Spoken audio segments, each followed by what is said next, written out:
There we go. Good morning. Good morning. All right, finding refuge in the shade. So as you have probably noticed, the temperature has been rising up and up and up, and then it goes down a little bit, but it's getting hotter again. So we're finding ourselves scrambling to keep a little bit cool. So what is your method? What is your method to stay cool? And I asked you last week, do you go to a movie theater or to a restaurant? Sometimes that's a nice relief, or walking through the mall. Do you escape to a cooler climate? I hear it was only in the 70s yesterday in San Francisco. Do you stay in the swimming pool? I've been doing a lot of that lately. Do you refuse to leave the air-conditioned house? There's times when I've thought, oh, I should run and get this. No, I'm not moving. Or my favorite, which I told some of you last week, loiter in front of your grocer's dairy case. When asked to move along, you insist that you're looking for that organic lactose-free yogurt produced by free-range goats born and raised in the Grecian lowlands. And should you be handed such a yogurt, you say, did I say Grecian? My mistake, I meant Slavic lowlands. Haven't tried that one yet, but I might just do that. Whatever our responses to the physical heat are, this month we are looking at the idea of staying cool in the middle of heat, metaphorically.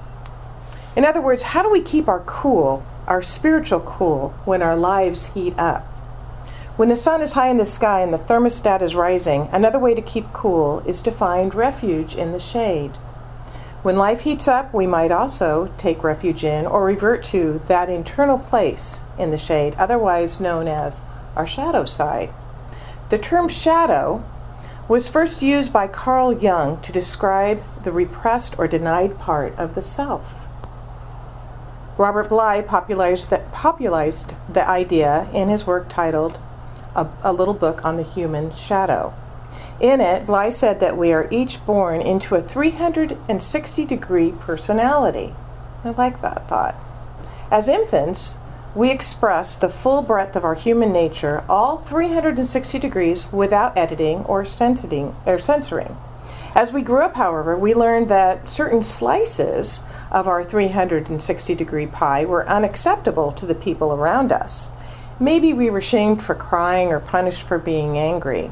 Maybe we were ridiculed for wanting attention or acting proud of ourselves. So we learned to repress those slices of our pie, the ones that got us hurt. According to Bly, it was as if we threw these unacceptable qualities over our shoulder into a bag, which we've been dragging around behind us ever since. Now, I know in New Thought circles we might not like to talk about this aspect of ourselves, about what's in that bag, but it's important to gain an understanding of it so that the radiant light of our true self can shine in all kinds of weather, and so that we can impact the collective, which we can. We're so very powerful. And that is what I want us to do today. So I realize this can sound pretty heavy, so I'm wondering who knew what you were getting into and that you would know that this was our topic today when you arrived here this morning. Did anybody know what I was going to talk about today? Yes, a couple of you did, and you showed up anyway. Thank you. Good job. All right. Okay, way to be brave. Really, really brave, because this is going to be really important. So I'm knowing that your bravery will absolutely have a very big payoff. And those of you who didn't know what you were getting into but are brave enough to stay, this is good. The payoff will be there for everyone. It'll be there for you as well. So let's begin this exploration with a short passage from Dark Matters, Discovering Wholeness in the Shadows. And this is by a Unity minister, Lori Boyd. She writes, our culture teaches us to fear the experience of the dark, especially that inner darkness that is our shadow self. In fact, we have grown so afraid over the years that we have built an imaginary wall between us and the darkness. We have developed rituals and psychologies and religions and pills to distract us from the darkness. We have focused on the light, seeking to eliminate the darkness, and yet, in the end, the darkness is always there with us, waiting. Now, you may be mentally stepping back in right now to protest this. And you might say, don't we learn here at the Center for Spiritual Living that we are beings of light, only light? That we are all expressions of the divine, whole, complete, and perfect, just as we are? That there really is no darkness, there's only light? I've really said these words a lot. That's what I talk about every single Sunday. We are light. There is only light. And yes, they are totally and completely true. We are all expressions of the divine, whole, complete, and perfect, just as we are. There is no darkness, only light. In absolute reality, these words are absolutely true. Absolute reality is reality as experienced from the perspective of the infinite oneness. It is the capital R reality. In this capital R reality, there is only oneness, and we are one with that oneness. In the absolute, we are indeed pure expressions of God, radiant, whole, perfect, and complete all of the time. All of the time. There is only God, there is only good, there is only light. In religious science, the first two statements of our declaration of principle are, we believe in God, the living Spirit Almighty, one indestructible, absolute, and self-existent cause. And we believe in the incarnation of Spirit in everyone, and that all people are incarnations of the one Spirit. All people. So it's absolutely true that in the absolute, there is no shadow. There is no darkness. There is only light. And then there's the relative. Relative reality, with a lowercase r, is the reality as experienced from the perspective of our human existence. This is the reality as experienced through our five senses, through our conditioned responses. It is processed through our human reasoning and governed by our limited human consciousness. In the absolute, our experience is oneness. In the relative, however, we experience two-ness, which isn't really, it's not real. It really isn't real, but it sure seems like it, right? We experience up and down, and love and fear, and joy and sorrow, and good and bad, and happiness and sadness, and peace and anger, and light and dark. We experience the whole gamut. We spiritual beings having this human experience get to live in both of these realities, the absolute and the relative. So let's be clear, though. I want to be very, very clear. The absolute truth of our being is that we are expressions of the infinite oneness made manifest, made in the image and the likeness of God, whole, perfect, and complete all of the time. We are the light. And on this human journey, we experience the false illusion of separation. As the Course in Miracles talks about how everything we see is not real. We experience the down and the fear and the sorrow and the sadness and the bad and the anger and the dark. We have all of those things that Robert Bly said we've thrown over our shoulder into a bag and which we've been dragging around behind us and trying not to look at because we want to focus on the light. And that bag has created quite a shadow.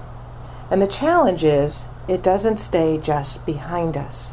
It can seep out and overshadow us in little ways, like when we're cross with our partners, or in huge ways, like the continuing struggles we see in the world, with ISIS and the refugees and the terrorist groups and, the economic implications and all the things that are going on, climate wars, all of it. The world hunger, the unstable world leaders with nuclear capabilities, oh my goodness. And it is this, I believe, that is at the forefront of humanity right now in a big way to heal. It's coming into our consciousness because it needs to be healed. And it can only be healed individually, and it has to start with each one of us. We can't be saying they should, he should, if only they would. No, it has to start with us individually. So now that we've established the difference between absolute and the relative, I want to read the same passage from Dark Matter's Discovering Wholeness in the Shadows again, but continue from where I stopped before. Our culture teaches us to fear the experience of the dark, especially the inner darkness that is our shadow self. In fact, we have grown so afraid over the years that we have built an imaginary wall between us and the darkness. We have developed rituals and psychologies and religions and pills to distract us from the darkness. We have focused on the light, seeking to eliminate the darkness. And yet, in the end, the darkness is always there with us, waiting. However, if we learn to step in through that fear, there is another possibility, another road less traveled. On this road, we learn to accept the darkness, to engage it in a dialogue, and to use it as a tool for our spiritual growth. On this road, we learn that the darkness is not the enemy of the light, but simply the other half of the light. We learn that our goal is not light, but wholeness. We learn that the true spiritual wholeness is not a denial of the dark side of ourselves, but rather an embracing of both of our inner light and our inner darkness into an integrated, healthy, transcendent whole. There's a parable that the Master Teacher Jesus shared that is relevant to us this morning. It's called the parable of leaven from Matthew. Jesus said, "The kingdom of heaven is like leaven that a woman took and hid in 3 measures of flour until all of it was leavened." If we put that parable in the context of our spiritual journey as being a journey to focus only on the light and to suppress the dark, we might think that Jesus meant that the leaven is the light of God. The kingdom of heaven is like leaven, he said, and that the flour is our darkness. When we bring the light of God to the darkness, we experience heaven. Okay, that's good. I like that. But could there be more here? Let's remember something in the context of the time. Jesus was Jewish, and the practice of the Jewish culture, what he practiced was that leaven wasn't viewed as necessarily a good thing. In fact, during the Passover season, for several days before the Passover festival, people were required to remove all of the leaven from their homes. They did this in remembrance of their escape from Egypt when they fled in such a hurry that they could only make unleavened bread for their journey. So leaven might not actually represent the light of God. In fact, it might represent just the opposite. What then? If we view it in the context of spirituality as a quest for wholeness, perhaps the parable is guiding us, encouraging us to accept, reclaim, and even integrate those parts of ourselves that we had labeled impure or unacceptable, the leaven. It suggests that those parts of ourselves can even be the catalyst that enables us to experience heaven when we integrate it into our daily lives, which is the flour. So how do we do that? Well, Ernest Holmes tells us straight up in The Science of Mind. He says, since we cannot contract the absolute, we shall have to expand the relative. Wow. Since we cannot contract the absolute, we shall have to expand the relative. We have to work with what we have, right? And we expand the relative by accepting that there are some parts of the divine, that we are some part of the divine, and that we must allow love to overcome our fear. Because remember what it says in the Course in Miracles, there's only love and there's fear. Fear is the opposite of love. So, we are some part of that divine, and we must allow love to overcome our fear. Holmes says, love alone can overcome fear. The soul must make a complete surrender of itself to spirit. If we surrender to this light of love and bring it to the places in us that we think are in the shadow, we return to wholeness, and what is that? What is that? What is returning to the wholeness but living in the absolute? So let me say that again. If we surrender to the light of love and bring it to the places in us that we think are in the shadow, we return to wholeness. And what is that but living in the absolute?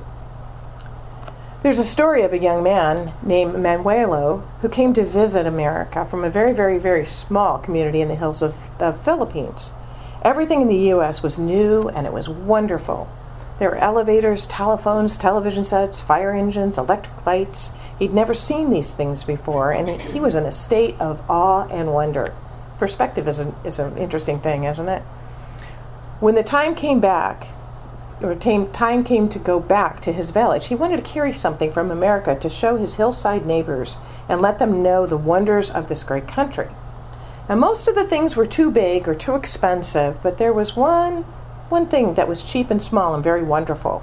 So he went to the hardware store and he bought a paper bag full of light bulbs and sockets and switches to turn the lights on and off and wires for hanging them. So home again with his friends in the hillside village, he was bursting with this happy secret. He busily prepared his surprise. He went through all of the rooms, hanging the bulbs and the sockets and the wires and the switches. And when they wanted to know what they were, he merely said, just wait until dark and you'll see. When the sun went down, he went around pressing each switch. When nothing happened, he was puzzled, and he was disappointed, and he was dejected. Poor Manuelo. No one had told him about electricity. He didn't realize that you needed electricity to make it work.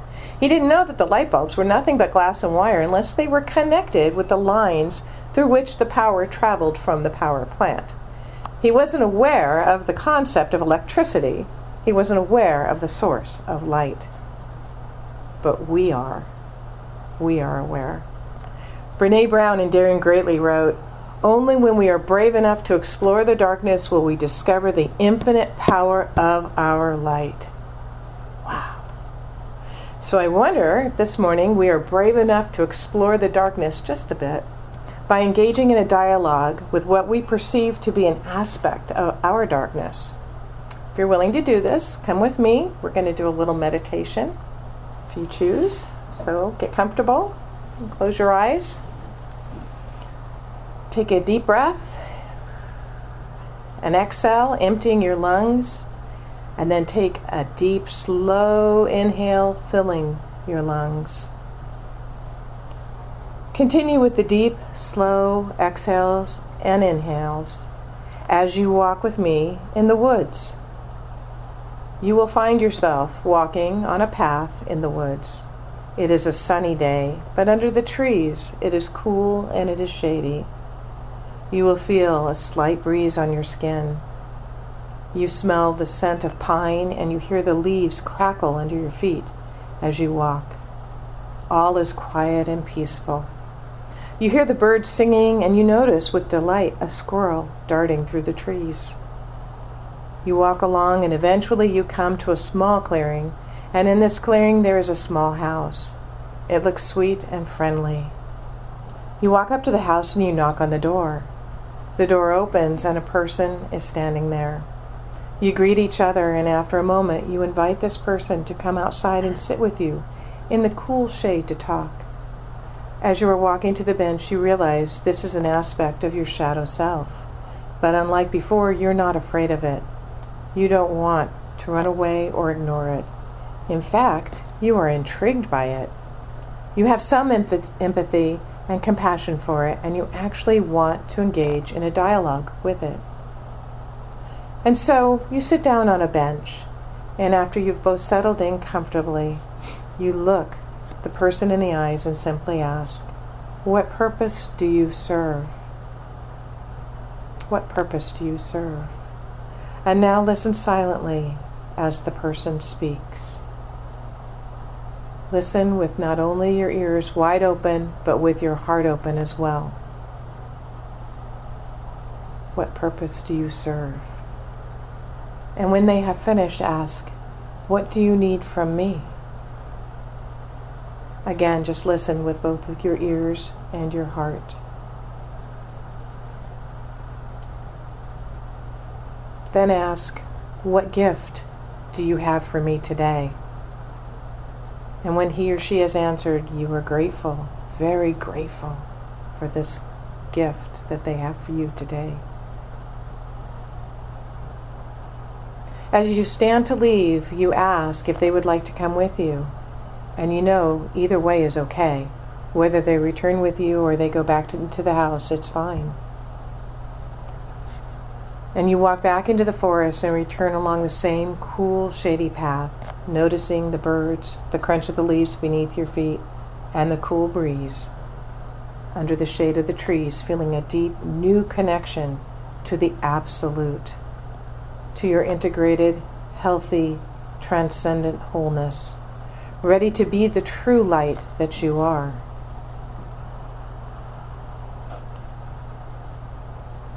As you come back to the room, keep fresh in your mind the truth of your being and the true light that you are, not just now, but always. And so it is.